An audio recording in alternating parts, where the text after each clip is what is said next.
लोगों को अब मोटिवेशन की जरूरत नहीं, उन्हें इमोशनल रिकवरी की जरूरत है। वह छुपा हुआ संकट जिसके बारे में कोई बात नहीं करता। हर दिन मैं ऐसे लोगों से मिलती हूं जो सोचते हैं कि वे अनमोटिवेटेड हैं, लेकिन जब मैं उनकी खामोशी के साथ बैठती हूं तो मैं उससे कहीं गहरी चीज सुनती हूं। ना आलस, ना महत्वाकांक्षा की कमी, ना किसी चिंगारी का बुझना, बल्कि एक थका हुआ दिल, एक आत्मा जो बहुत समय से सर्वाइवल मोड में दौड़ती रही है, एक मन जिसने सांस लेना भूल गया है। हम कभी मोटिवेशन की कमी वाली पीढ़ी नहीं थे। हम एक ऐसी पीढ़ी बन गए जो उन भावनात्मक चोटों में डूब गई जो कभी ठीक होने की अनुमति ही नहीं मिली। लोगों को और मोटिवेशन की जरूरत नहीं है, उन्हें इमोशनल रिकवरी की जरूरत है। मैं यह बिल्कुल स्पष्टता के साथ कहती हूं, मानवता काम करके नहीं थकी, मानवता चोट खाकर थकी है। चारों तरफ देखिए, हर कोई ओवर स्टिमुलेटेड है पर अंदर से खाली है। हर कोई व्यस्त है लेकिन भीतर से टूटा हुआ है। हर कोई आगे बढ़ना चाहता है लेकिन उसकी भावनाएं उसे अदृश्य कैद में जकड़े हुए हैं।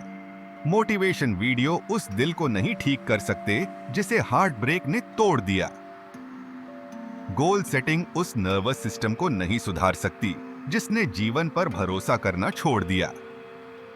एम्बिशन उस आत्मा को नहीं बचा सकती जो यह भूल चुकी है कि शांति कैसी महसूस होती है। वास्तविक उदाहरण, एक बार मैंने एक आदमी से मुलाकात की जिसने कहा, मुझे अब मोटिवेशन नहीं मिलता। लेकिन जब वह और बोलने लगा तो मुझे पता चला कि उसे ड्राइव की कमी नहीं थी। वह एक प्रियजन को खोने का अनसुलझा दुख उठाए हुए था और ऊपर से मैं ठीक हूं बनने की कोशिश कर रहा था। उसका मोटिवेशन नहीं मरा था, उसकी इमोशनल बैंडविड्थ मर चुकी थी। आज कितने लोग बिल्कुल ऐसे ही जी रहे हैं। हम में से कितने लोग अपने आप को घसीटते हुए आगे बढ़ रहे हैं, इसलिए नहीं कि हम उठना नहीं चाहते, बल्कि इसलिए कि हमारे भीतर कुछ चुपचाप बिखर चुका है।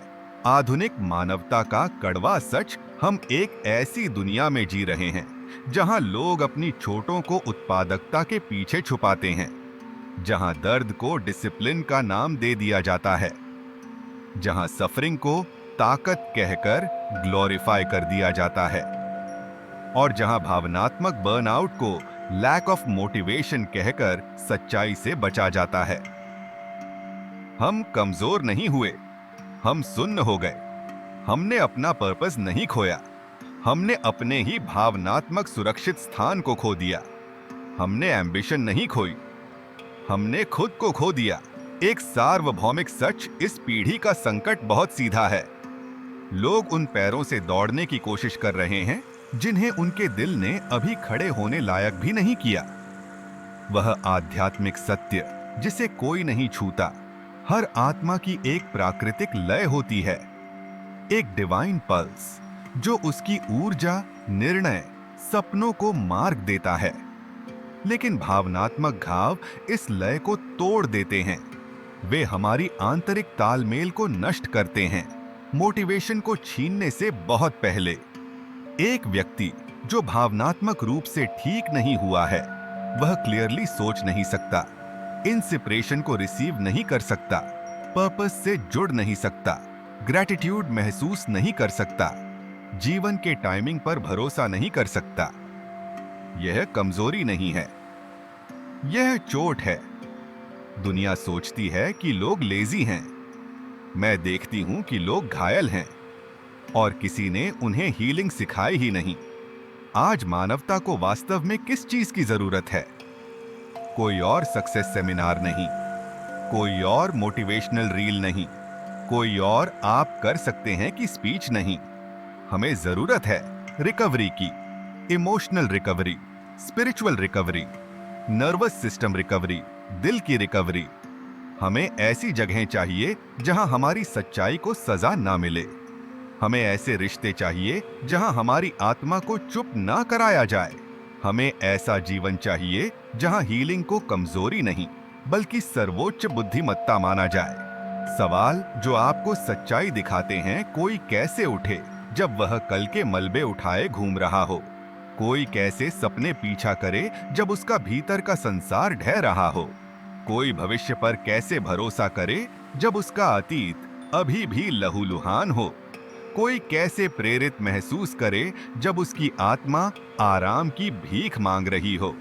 मोटिवेशन आपको धक्का देता है, इमोशनल रिकवरी आपको आजाद करती है। आज मैं आपको एक पल रुकने के लिए आमंत्रित करती हूँ।